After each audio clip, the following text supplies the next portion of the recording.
Hoje, a gente vai falar de um dos sistemas de iluminação mais usados e temidos do mundo profissional, o Gran MA2.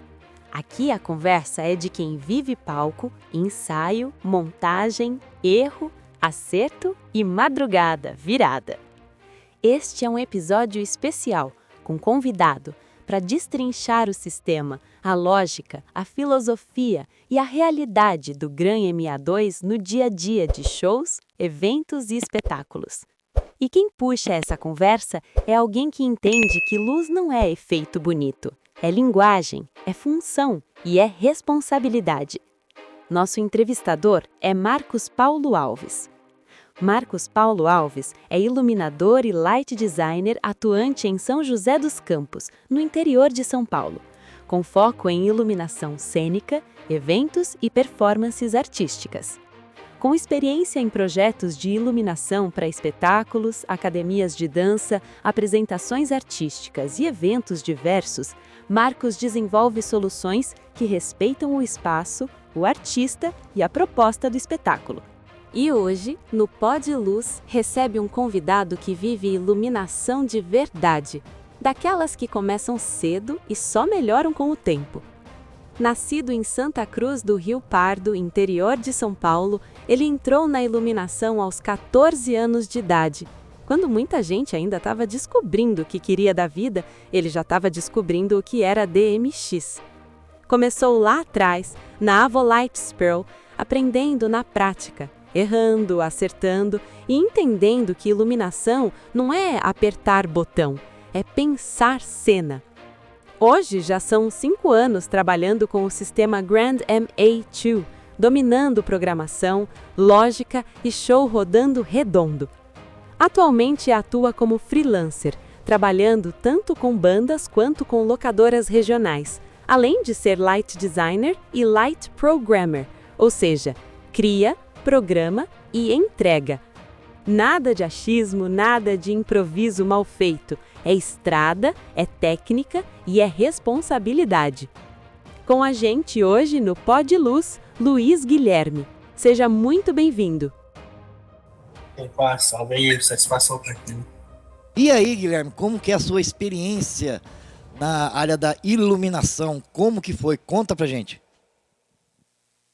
Cara, na verdade, eu sempre gostei, né, de ver tanta parte de backstage, de tanto de show quanto de DVD, né?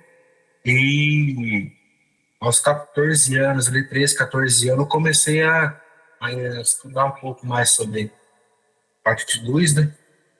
Comecei ali na Pérola, né? Pérola 2010. A famosa Avolight, né? A Volite, a famosa Volite. A famosa Volite, comecei direto com ela.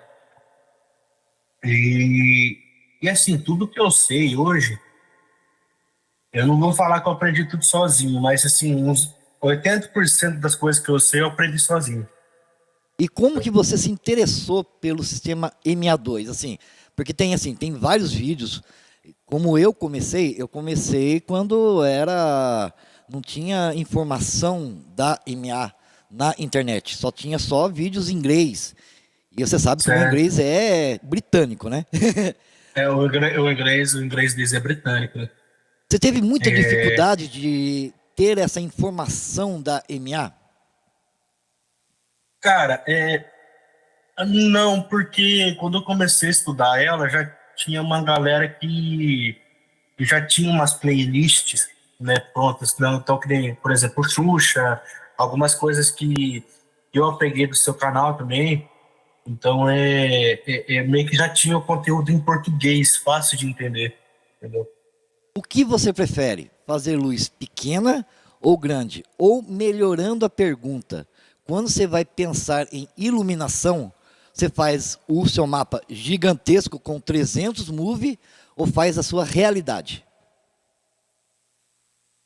Cara, respondendo ao que você perguntou aí do que eu prefiro, né, fazer um evento pequeno ou grande, depende da situação, né? Se for um evento pequeno e eu tiver que montar, beleza. O problema é, tipo, um evento grande, fica tipo, que nem eu mesmo, eu assumo, eu não tenho braço para montar as coisas. Nem eu tenho, filho. Eu já tô Eu não velho já. tenho. Eu já tô velho já. Eu nem mais subo nas coisas, pelo amor de Deus. Então, assim, eu não tenho braço para montar as coisas. Então, tipo assim, se você falar para mim, vamos fazer um trampo ali, vai um grid gigantesco, 40 cabeças de BIM, 30 McHour, eu posso até ir, só que assim, eu me reconheço, eu sei que eu não tenho braço para montar assim, essa estrutura, né? Agora, se for só para fazer técnica, eu prefiro um evento grande, que tem mais aparelho, dá para trabalhar melhor, você fica mais livre, vamos assim dizer, né? Agora, a sua realidade. A gente fala muito de fazer iluminação com, vamos lá, com Viper, com Move, que tem CMY, tudo essas coisas. Um show base, né, no Mas caso, né? qual que é a nossa realidade? A minha realidade é a personalidade do Sharp. Bate em qualquer lugar, mesmo que mude alguma coisa, eu sempre vou ter o meu Sharp da Clay Park padrão. Eu sempre tenho ele. Por quê? Porque eu não tenho CMY, eu não tenho dois globos de cor. Qual que é a sua realidade no dia atual? Cara, assim, a minha realidade durante o ano inteiro é basicamente PIN. E que nem você falou, tipo, sempre vai bater com Sharp, ou se não bater, é uma coisa ou outra que tem que editar.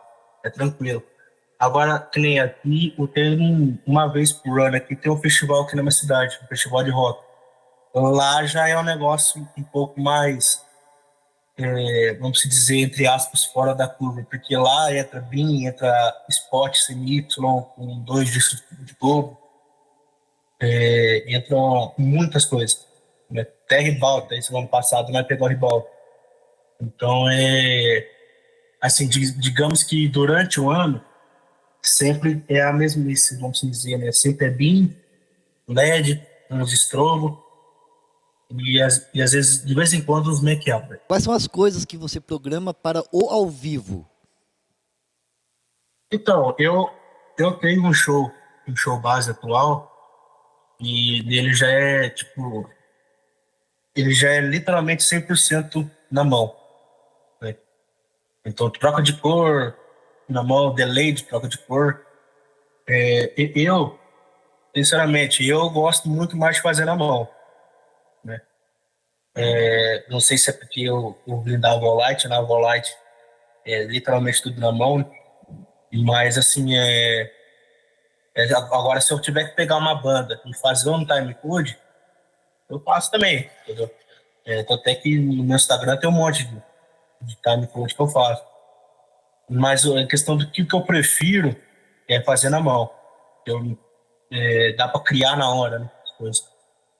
Legal, você gosta de fazer o ao vivão mesmo, que é na raça, Na raça, na unha. na Entendeu? unha. Mas você já fez timecode. Eu nunca precisei fazer timecode para rodar, né? Porque a minha realidade que nem como eu não trabalho com banda, não, eu faço ali uns freelas com banda, mas sempre que eu faço, eu sempre uso o mesmo show meu, né? Então eu nunca precisei gravar timecode para rodar na estrada, né? Tá, e a última coisa que a gente precisa saber: MA2 ou MA3? Aí já é um assunto polêmico, né, cara? A polêmica tá aí. É, Isso aí é polêmico, mas olha, na minha opinião, gente, ó, a minha opinião, que a MA3 é boa, nossa, é muito boa. Mas você precisa de computador para instalar na sua casa para você aprender. Você tem que ter isso na estrada para você fazer sempre, tá? Mas a minha opinião, a MA2 ainda é o maior de todos ainda. Ainda. eu até concordo com você. Que nem, eu tentei aprender a NA3, mas é um sistema que não tá me agradando muito, principalmente questão de criação de efeito. Ela tem umas coisas muito legais, tipo, por exemplo, atualizar efeito e delay, só atualizando o grupo. Mas, assim, eu ainda prefiro a MA2, né? Eu mexo com a MA2 faz 5 anos. Então, tipo, quando eu comecei a mexer com a MA2 já tinha 3, mas eu não tinha conhecimento dela, né? Eu não sabia que ela existia. Mas eu ainda prefiro a 2. Eu gosto mais do sistema 2. Eu acho que ele ainda vai ficar um bom tempo ainda no mercado. E para começar a finalizar o nosso podcast, porque você sabe que esse podcast ele tem que ser rápido, porque a importância do podcast é ser rápido. Qual for a sua maior dificuldade para iniciar na MA2? Cara, a maior dificuldade minha, hoje eu ainda tenho um pouco, mas já não é tanto. É na criação de aparelho, que tem vários clusters, né, várias instâncias. Né? Quando eu comecei a estudar isso aí, eu tive um pouco de dificuldade. Até hoje, às vezes, dependendo do aparelho que vai criar, eu ainda fico meio perdido.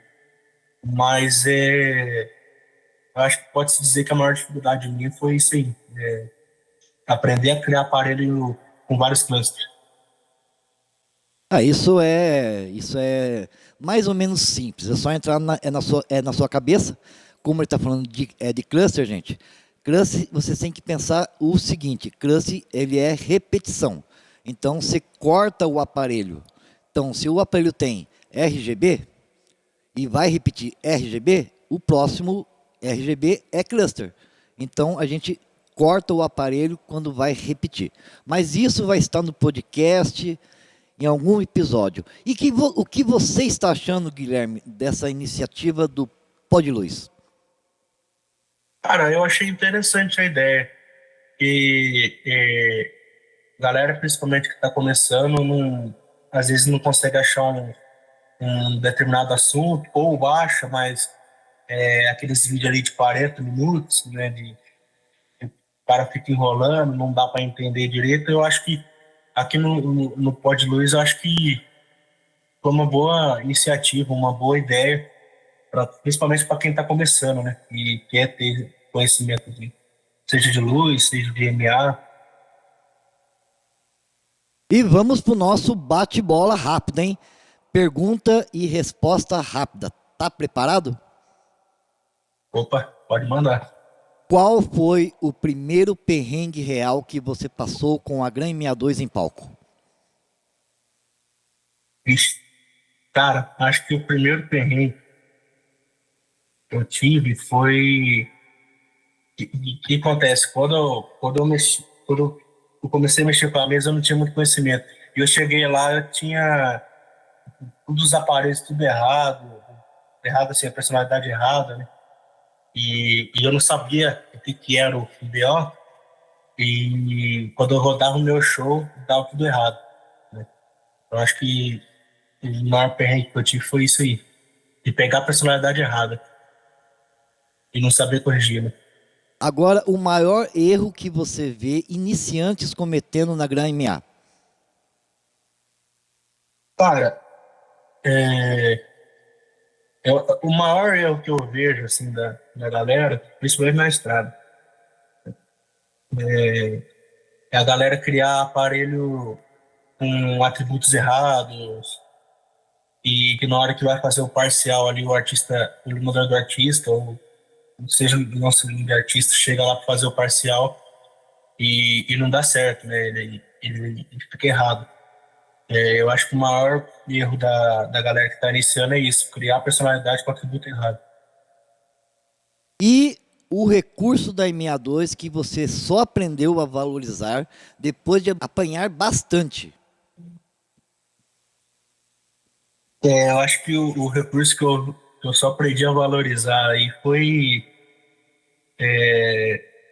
assim, que nem não é a minha área, eu não faço time code, mas o que eu apanhei para aprender e o que eu valorizei foi o time code, né? Que nem eu falei, hoje, atualmente, eu não preciso gravar time code, mas quando eu estava aprendendo, eu apanhei e até ultimamente atualmente eu valorizo muito a parte de time code, né? Você prefere programar tudo do zero ou partir de um show file base bem organizado? Depende da situação, né? Se for para começar numa banda, eu prefiro fazer do zero, né? Fazer um show, mesmo que seja na mão, fazer um show próprio para ele, do que pegar um show base já feito. E qual hábito você considera obrigatório antes de apertar o gol num show ao vivo? Num show ao vivo, cara, eu acho que sempre conferir se a personalidade está certa, de na hora de fazer o parcial, principalmente para fazer, seja parcial ou clone, porque tem muita gente que não faz parcial, só faz o patch da galera, organiza o layout e faz o clone direto. Eu acho que o essencial seria, tipo, saber fazer o parcial do jeito certo e o clone do jeito certo. E conferir a personalidade para ver se não vai dar erro, né? E um conselho sincero para quem acha que vai aprender MEA em um mês. Cara, infelizmente, tipo, no meu caso, eu não aprendi em um mês, né? Então, tipo, não vai dar para aprender em um mês tudo. E a minha 2 tem. Eu acho que, assim, eu recomendo muito ter os contatos certos, né? Estudar, principalmente pegando conteúdo do YouTube ou aqui mesmo no PodLuz, né? Mas, acima de tudo, eu acho que ter os contatos certos, né? A galera que vai te ajudar a estudar, a crescer no sistema. E a última pergunta. Hoje, o que a Grêmio 62 te dá que outros sistemas não entregam no palco? Cara, eu acho que principalmente questão de efeito, né? Que nem, por exemplo, você pegar uma pérola e comparar com uma MA, não é mais ou menos ali da mesma época, né? Então, tipo, eu acho que questão de parte de efeito, né? E eu acho que praticidade também, né? A MA2, ela é mais prática. E chegamos ao fim de mais um episódio do PodLuz, hoje especial, conversando com ele, Guilherme. Obrigado, Guilherme, pela sua participação. Obrigado pelo aceitar o nosso convite para estar aqui no PodLuz especial. Tamo junto, mestre. E é isso. Obrigadão pela oportunidade. E as últimas palavras sua, Guilherme, para o pessoal que quer aprender MEA, qual que é o caminho certo para poder aprender o sistema MEA? Caminho certo não tem, né? Tipo, você pode começar de um lado e depois ir para outro, né? Mas, tipo, o que eu digo é o seguinte: insista. Se você quer aprender, insista naquilo que você quer, né? E, como eu falei, tem os contatos certos e colegas que podem estar te ajudando, né? E não desiste não, você pode olhar o software. A primeira vez que você pode olhar o software ali, você pode pensar que seja um pouco complicado, mas se você pegar para estudar firme, você vai ver que não é um bicho de 7 cabeças. Esse foi mais um PodLuz.